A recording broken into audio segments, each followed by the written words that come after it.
নমস্কার। 2024 সালের নিয়ম অনুযায়ী অনলাইন থেকে কিভাবে কম্পিউটার পর্চা আবেদন করবেন, কিভাবে পর্চা ডাউনলোড করে প্রিন্ট আউট করবেন, এই সমস্ত বিষয় সম্পর্কে এই ভিডিওতে দেখাবো। শেষ পর্যন্ত দেখতে থাকুন। অনলাইনে আবেদনের জন্য আপনাদেরকে প্রথমেই আসতে হবে banglarbhumi.gov.in এই ওয়েবসাইটে, যার লিংক আমি ডেসক্রিপশন বক্সে দিয়ে দেবো। এই ওয়েবসাইটে আসার পর আপনাদের এখানে সাইন ইন করে নিতে হবে, আর যদি আপনাদের অ্যাকাউন্ট না থাকে তাহলে এখানে সাইন আপ এর বাটনটা ক্লিক করবেন।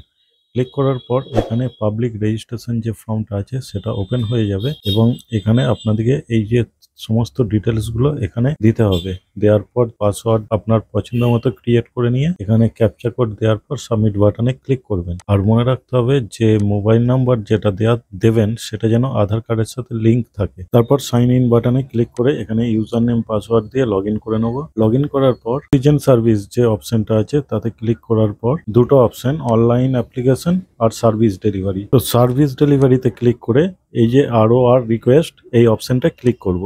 নেক্সট পেজে আসার পর এখানে দেখতে পাবেন রিকোয়েস্ট ডিটেলস। তো এখানে ডিস্ট্রিক্ট, ব্লক, মৌজা আর খতিয়ান নাম্বার, আর যে নামে খতিয়ান আছে সেই নামটা এখানে লাস্ট নেম দিয়ে দেবেন, তার গার্জেন বা ফাদার্স যে নামটা থাকবে সেটা দিয়ে দেবেন, অ্যাড্রেসটা দিয়ে দেবেন।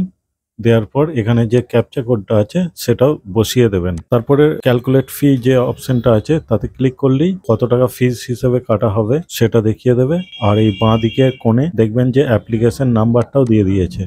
আপনার যদি পেজ একটা হয় তাহলে 20 টাকা ফিস কাটবে, আর যদি একের অধিক হয় তাহলে 20 টাকা করে পার পেজ হিসাবে কাটবে। এরপরে আমরা পেমেন্টে চলে যাব। পেমেন্টের বিভিন্ন অপশন এখানে আছে, যেমন net banking, counter payment, debit card, SBI ইপে। তো আমরা সরাসরি SBI ইপে তে ক্লিক করব, দিয়ে ক্লিক করে কন্টিনিউ বাটনে ক্লিক করব।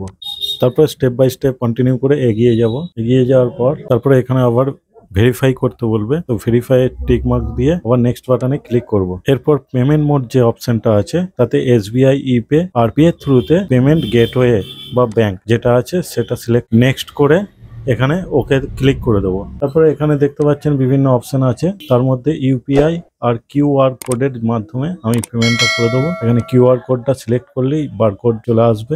আসার পর এখানে এটা স্ক্যান করলেই পেমেন্ট কমপ্লিট হয়ে যাবে। তারপর কিছুক্ষণ ওয়েট করার পর এখানে পেমেন্ট সাকসেসফুল হয়ে যাবে, এবং ডাউনলোড যে চালানটা আছে সেটা অবশ্যই ডাউনলোড করে রেখে দেবেন। মিনিমাম 2-3 দিন পর আবার আপনি এই ওয়েবসাইটে আসবেন। ওয়েবসাইটে আসার পর সিটিজেন সার্ভিসে ক্লিক করবেন, তারপর GRN সার্চ যে অপশনটা আছে তাতে ক্লিক করবেন। ক্লিক করার পর এখানে দেখতে পাবেন রিকোয়েস্ট টাইপে এখানে টা সিলেক্ট করবেন, আর GRN আর অ্যাপ্লিকেশন নাম্বার এই দুটো নাম্বার আপনি চালানে পেয়ে যাবেন। যে চালানটা আপনি আগেই ডাউনলোড বা প্রিন্ট আউট করে রেখেছেন সেটা দেখে এখানে GRN নাম্বার আর অ্যাপ্লিকেশন নাম্বারটা বসিয়ে দেবেন। তারপর যে ক্যাপচা কোডটা আছে সেটা এখানে বসিয়ে দেওয়ার পর সাবমিট বাটনে ক্লিক করবেন। এখানে ওকে প্রেস করে দেবেন।